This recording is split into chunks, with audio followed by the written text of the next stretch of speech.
Adjust the microphone. And for the record, spell your first and last name, please. Yes, my name is Chris Gable, and it's spelled C-H-R-I-S-G-A-B-L-E.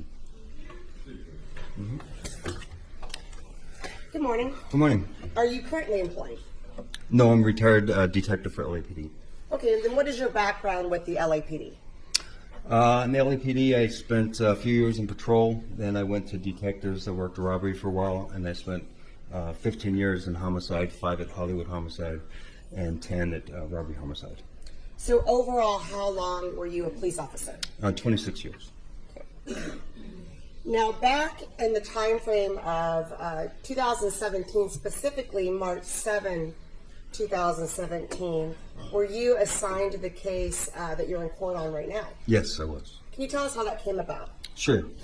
Valley Bureau Homicide reached out to us to see if we would take over the case because they determined they didn't have the resources or the time to work on the case anymore because they thought it became a little bit more complicated than the time they had to put into it.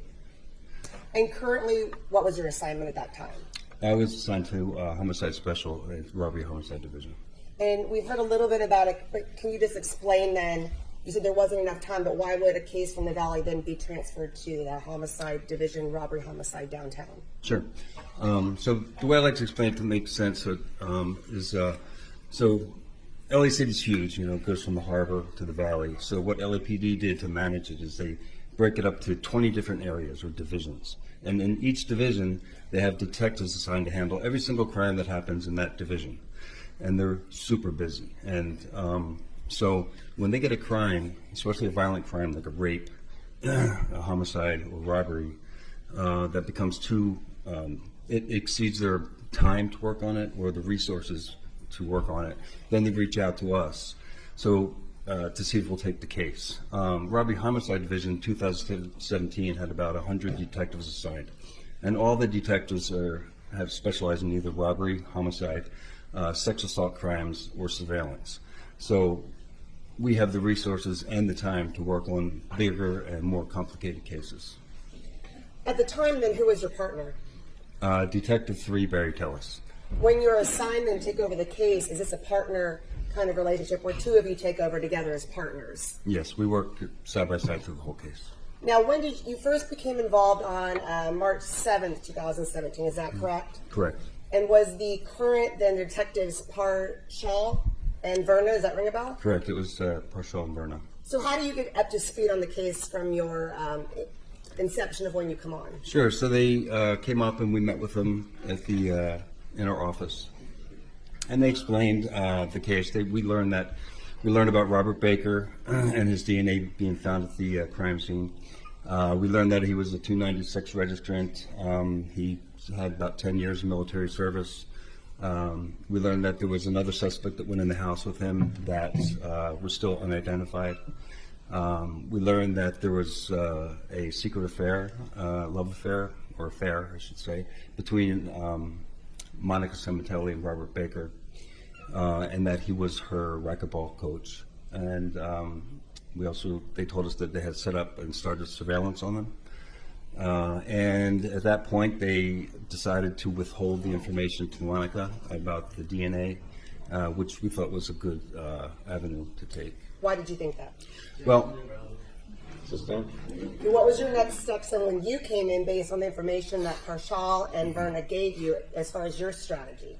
Sure. So once we took the case, we said, yes, we'll take the case. We gave them some directives what we wanted. We told them we wanted to continue with the surveillance of Monica and Robert, and we wanted them to not tell them that the case was reassigned to us. We wanted them to maintain the impression that they were still working it as a burglary gone bad, and we did not want them to reveal the DNA results. We wanted them to continue to trickle it out, and that was at our direction when we wanted more to come out. Why did you decide that? Well, the plan was to, while they were doing that, at our end, we were gathering more information, social media, call detail records, all that kind of stuff. So we're writing search warrants and getting all that stuff, and we're trying to learn their, so we could learn the background better. And we did that so ultimately we would,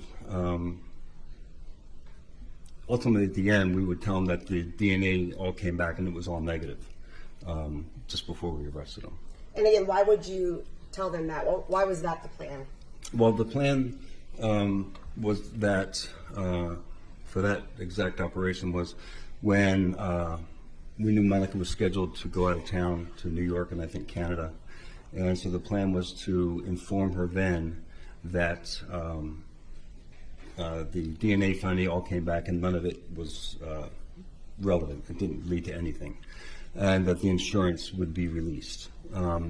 We did that in hopes that we would get more of a digital trail of their communications to see how they responded to that. At that time, when you first came on the case, then were you aware about the defendant's requests to be cleared for the insurance money? Yes, yes. Did you ever personally have a conversation with her about insurance money or clearing her at any point? I didn't have a conversation with her, but I was present when Detective Parshall had a conversation with her. Okay. And that appeared from what you saw to be a concern of hers to be cleared in order to receive the insurance money? It was a concern. Go ahead. It was a concern. Now, you said you wrote a lot of search warrants. What type of search warrants were you involved in? And you don't have to go through all of them, but what did you do as far as your work? Well, I think I wrote about 34, 35. So basically, social media, the gamut of social media warrants, a lot of warrants, once we got their devices, to get into those devices and forensically analyze them. Encrypted app warrants for WhatsApp and Viber, warrants to go into the house and various houses the day of the arrest. Every warrant we did, yeah. As of March 7th, when you came on, had some warrants already been done? Yes, Valley Bureau Homicide had already completed maybe about 7, which included call detail records and various things like that, which they gave to us. So we had a lot of information ready to start. So were you able to review what had already been done as far as warrants and get up to speed on the case? Yes, and that's what we spent the first few weeks doing, just going over their results and reviewing video that they had pulled, surveillance video and stuff like that. So were you able then to review the videos, and I'll go through them, from the Target parking lot? Did you review those videos? Yes. Did you review the videos from the Rouse parking lot? Yes. And did you review videos from LA Fitness? Yes. Did you review the surveillance videos that show cars coming and leaving on January 23rd, 2017 from the Sementilli Street right there at Oakdale and Queen Victoria? Yes. Okay. Did you review interviews of people that had already been interviewed? I'm sorry, say that again. Did you review interviews of some individuals that had already been interviewed? Yes. Okay. And then you did your own interviews? Not on all of them, but and some of the other detectives in our unit, since we have a lot of detectives to work with, did interviews as well. Now, you knew at that point then that GND, the group in the Valley, had already been surveilling the defendant and Baker for quite some time, correct? Yes. And so you knew that they had spotted them out around town in February and into early March before you came on. Correct. Did you stated that you continued that surveillance. What unit did you use? We used a unit that's organic to RHD called the Special Investigative Unit, or section, which is SIS. And what do they do? They do clandestine surveillance for all the detectives at RHD. If we have a suspect or a possible suspect, we'll ask them to follow them, and they'll ask what our concerns are so that we can get what we're looking for. It could be as simple as trying to find out where they actually live. It could be finding other cars. It could be hopefully finding a suspect that we don't know who it is yet. And oftentimes they'll go out and get surreptitious DNA samples for us to match to existing evidence, things like that. So right away then did you engage this additional unit, SIS, to continue the surveillance? Yes, I did. Okay, and then we'll hear from them later, but did you get feedback from SIS that they had spotted them out and about around town subsequent to you coming on the case? Yes, they would periodically update us and on things that they had noticed. And also, it was not just all physical, it's mostly done by digital, through phone pings and through trackers on their cars. And did you have trackers placed on their cars, or were they already there? They replaced them. G&D had already put them on, and then we replaced them with ours. Now, speaking of the trackers, did you have a tracker on the Ford F-150 owned by the Sementillis? Yes. Now, that Ford 150, at some point, did you determine that it had traveled to Las Vegas on March 23rd, 2017? Yes. What did you do to follow up on that trip?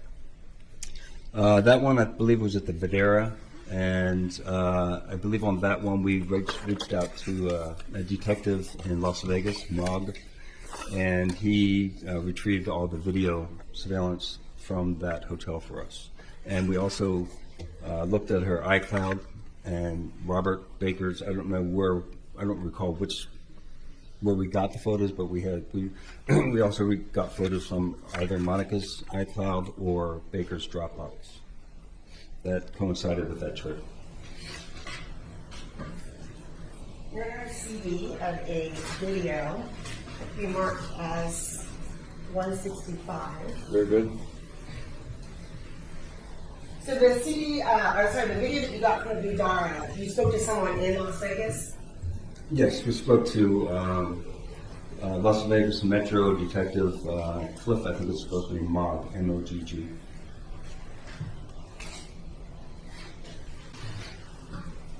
All right. And then what are we seeing in the video? There it is.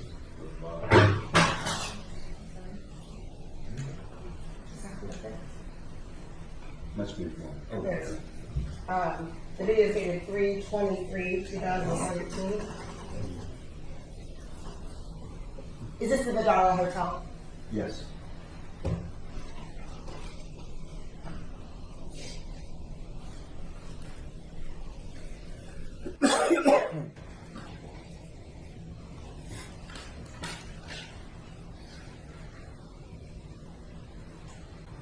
Okay, 1424.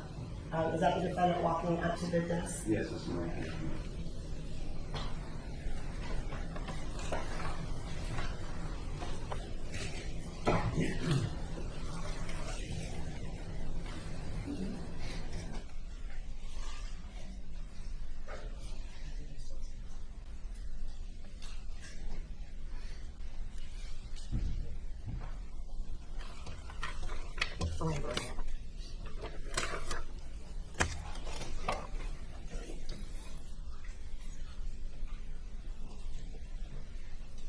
And then you see another individual. Were you able to see that? Join in about 2 minutes. I think I missed that. Oh. Yeah. There's an individual wearing what looks like possibly jeans, long leather jacket. Yeah, that's right. What was it? It's yeah. Baker. So is this in the check-in desk at the Vidara Hotel on 3/23/2017? Yes.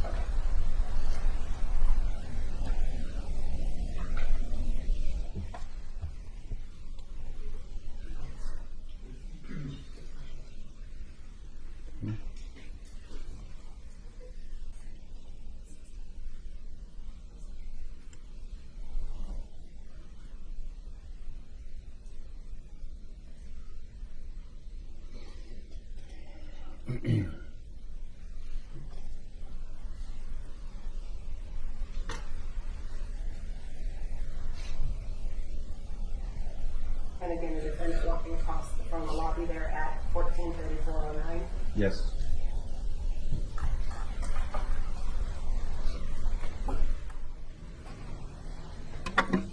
What area is this right here at 14:34? I'm not sure. Okay.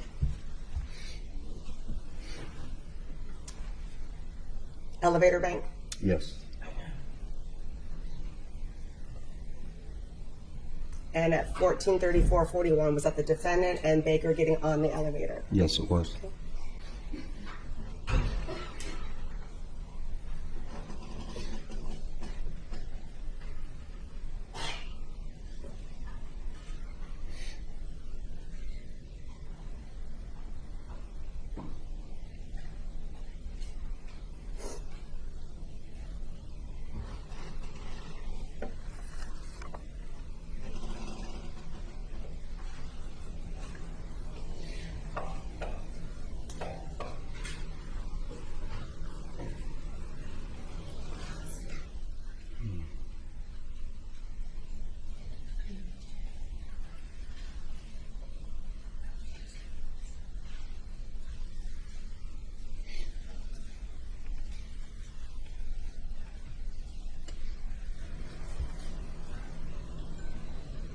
Do you know what Baker is doing there? If you know it, 1435-36. I only assume, I don't know for sure.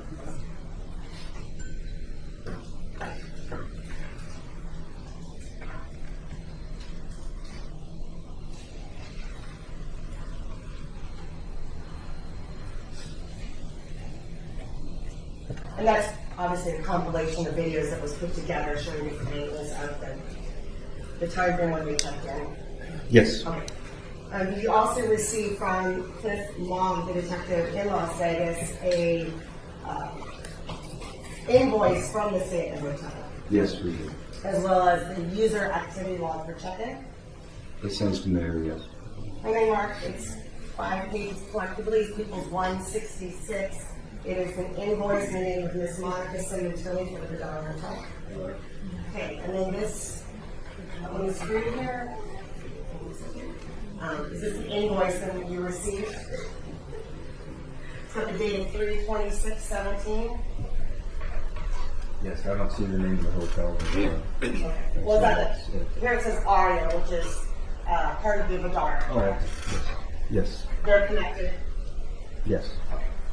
And then showing a total then in the name of Monica Sementilli with her address, correct? Yes. Yes. Okay. And then a total for this particular stay of $763.72. Correct. And that's on page 3. Page 4 and 5 then is just an activity log depicting her actual check-in to the hotel at 10:41 a.m., correct? Yes. Okay. Again, the stipulation also, if that could be marked as People's 167. Very good. Let me read it. Please. It's stipulation regarding the Verna Hotel and spa video and documents. Monica Sementilli and Robert Baker stayed at the Verna Hotel and Spa in Las Vegas, Nevada from March 23 to March 26, 2017. Detective Clifford Mogg, M-O-G-G, from the Las Vegas Metropolitan Police Department obtained surveillance video, reservation records, and payment invoices from the Verna Hotel and Spa related to Sementilli's and Baker's stay. Mogg mailed those items to LAPD Detective Tellis. The surveillance video that Mogg collected is contained in People's Exhibit 165. The documents that Mogg collected are contained in People's Exhibit 166. The parties agree each of the preceding records contains a true and correct record of an act, condition, or event of the business, and that the business's respective custodian of records or other qualified individuals would testify as to its identity and mode of its preparation. Further, that the records contained in each exhibit were made in the regular course of business at or near the time of the act, condition, or event, and that the sources of information and method and time of preparation were such as to indicate the records are trustworthy pursuant to evidence code section 1271. So stipulated? Thank you. Received. All right, thank you. Further into this investigation, we're at the Las Vegas time frame of March 23, 2017. This is shortly after you come on. Did you subsequently recover other evidence or view other evidence that indicated the defendant's trip to Las Vegas? That particular trip or another one? That particular trip. I'm sorry, could you repeat that? Was there anything, did you ever see any photos that correlated, and we won't go through them, but photos that correlated with that trip? So honestly, I can't recall if because they went to the Vadara twice, so I know we got photographs from Vadara. I just don't know if we got photographs on both Vadara trips. Off the top of my head.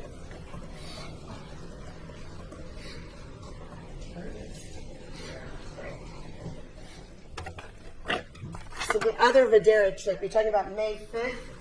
Arrival May 3rd, 2017? Yes. This is one additional document. If I could mark it as People's 168. And it is dated March 3rd, 2017, a record from the Vadara in the name of Monica Sementilli. So moved. Okay, so did you also receive this one for the dates of May 3rd, 2017 through May 5th, 2017? Yes, we did. And again, like the other document we saw, it's in the name of Monica Sementilli.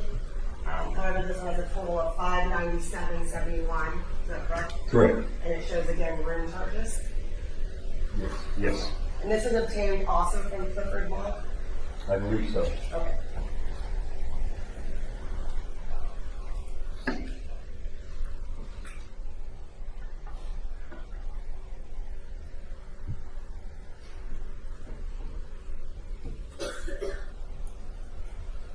Now, at this point, you said you had viewed some videos of the Target in question, the Ralph's in question, and some LA Fitness. Specifically about Target, did you go back to Target at some point to try to retrieve other videos? Yes. Yes, Can we you did. explain what you did and why? Yes.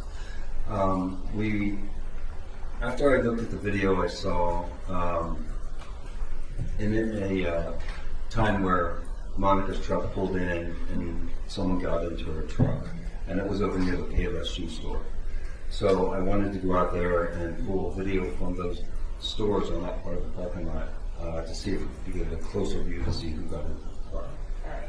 I'm going to play that video for you. It's already been marked as People's 42.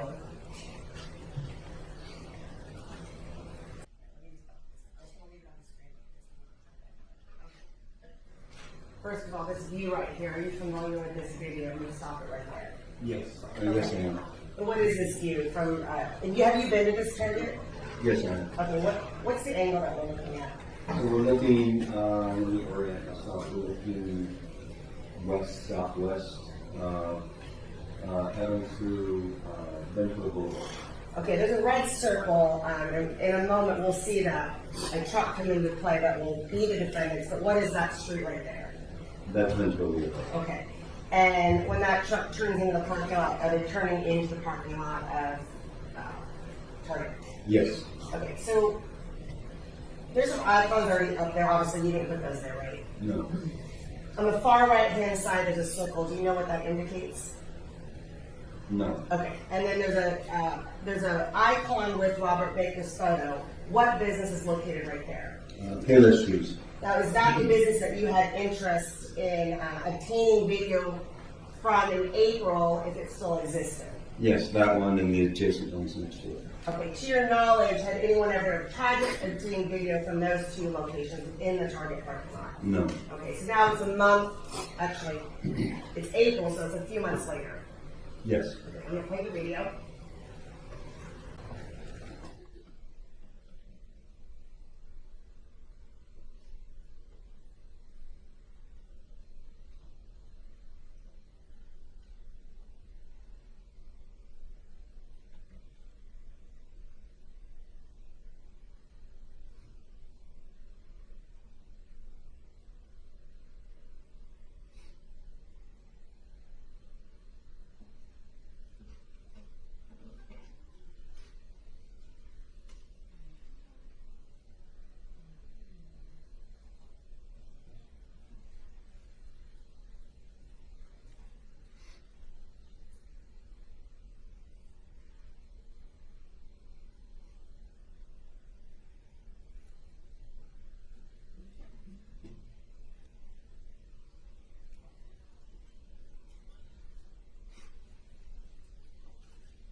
Have you seen this video since you've retired? No. Okay. So did that refresh your memory on Yes. the video then? Okay, I'm going to go back through it now. Having viewed that, does that look like a video you'd seen before as far as the path of travel when the defendant enters the parking lot? Yes. And when you viewed that video, when you took over the case, was there something that caught your attention? Again, you started to talk about it while you went back to Payless or that area, the neighboring businesses, to retrieve some video. Yes. The fact that she had stopped and someone got in her vehicle and then drove off to the far end of that. It's overruled. We already testified with that. And then drove off to the far end of the parking lot for about 3 or 4 minutes, and then came down to park in the store. I wanted to find out if I could get video, a closer video, to see who got in the car. Okay, I'm going to play the video again, and you indicated that you believe, or in your testimony that someone got in a vehicle, which sparked you to go back and try to retrieve more video. Is that right? Yes. Okay, if you could just indicate what you see and where to point out of why you went and did those subsequent actions. Is that okay? Sure. All right, I'm going to rewind it now that you viewed it again. Yeah, there's a pointer right in front of you. If you can extend that and just kind of walk us through as you see it happening. Up on the screen behind you. Is your pointer extended far enough? I don't think so. Just to be clear, yes. I might have confused it. This video that I'm showing you is the date of the murder, January 23rd, 2017, correct? Correct. So I jumped ahead. I'm talking about why later in April, after you viewed this, you went back to try to retrieve more video based on this video from January 23rd, correct? Correct. Okay. And if you could walk us through then what you noted in this that you do your subsequent actions. So it's very hard to see because it's grainy, but you can see someone come across from the Payless. Should stop the truck in a second. And you'll see an image right here. You just see it for a second because it's so grainy. And then it appears like the door opens, the door closes, and then she backs away. It's one of those videos when you enlarge it, it's really not any better when it's smaller because it's so grainy. Okay. You can actually see it sometimes even better at normal view. But yeah, it's faint. It's not super easy to see, but you can tell someone got in the car, and that's all you can tell. And that's why we wanted to get the video to see, you know, what was going on there. So then, back on this screen right here, just going back, this is probably the best overview that I'll have here. Right there, you see a figure in the green circle. Is that the figure you're talking about walking? Yeah, I think that started somewhere in here from the front of the Payless walking toward the parking lot street. And that's at 32953 on the camera. So that building right there is the Payless. That is the Payless right Okay. there. When you went back to that location then, and now we're talking about, let's jump ahead, you reviewed this video, now in April, after you'd taken over the case, you wanted to see if there was more video that existed from that back parking lot area. Correct. Okay, so what did you do then? So we went to the Payless. We found out they had no exterior cameras. We went to the adjacent businesses that are along, just right here, there's two of them. And I think it was an eyeglass place, but they had really good cameras, but we missed it by 2 days. It was deleted. It auto deletes after different businesses set them at different times. Some 30 days, some 60 days, some 90 days. It just depends on how their settings are. So it auto deleted 2 days before we got there. Did you try to retrieve any more videos from Target? We did. We went in to see if they had interior video still, and that had already auto-deleted. I think there's auto-deletes in 30 days. Now, did you also review Viber texts in this case? Viber? Yes. Yes. Did Viber texting factor into why you thought that was possibly Baker getting into her car? Yes. How so? Well, about 10 seconds before, where I put Monica's truck at the left-hand turn from Ventura Boulevard, she sent a text to Baker. And then about 10 seconds later, Baker gets in the car. And then during the I'm sorry, a person gets in the car. Okay. And then during the duration of the video, when we're watching,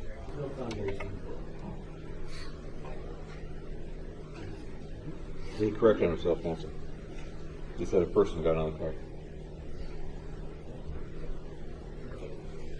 so now during the duration of when the person gets in the car, so there's, you said 10 seconds before a text from Monica to the defendant. And by the way, had there been Viber texts going back and forth, what would have been the time frame of her driving to this Target? Yes, there was, from the time she left the house to Target, there was a text exchange midway through the drive, and then the last text just before she turned into the parking lot.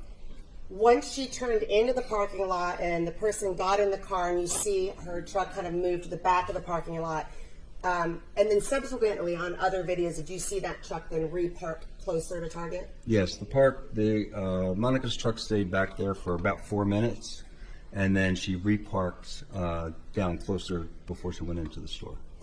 During that 4 minutes that she reparked after the person got into her car, was there any Viber text between the defendant and Baker? No, the next Viber text, I believe, was when she reparked the vehicle before she went back into Target. And that's when Or the Viber before she text. went into Target. Yeah. That's when the Viber text resumed between them. Yes. And then those Viber texts continued when she went into Target. Yes, I believe so. They Okay. did.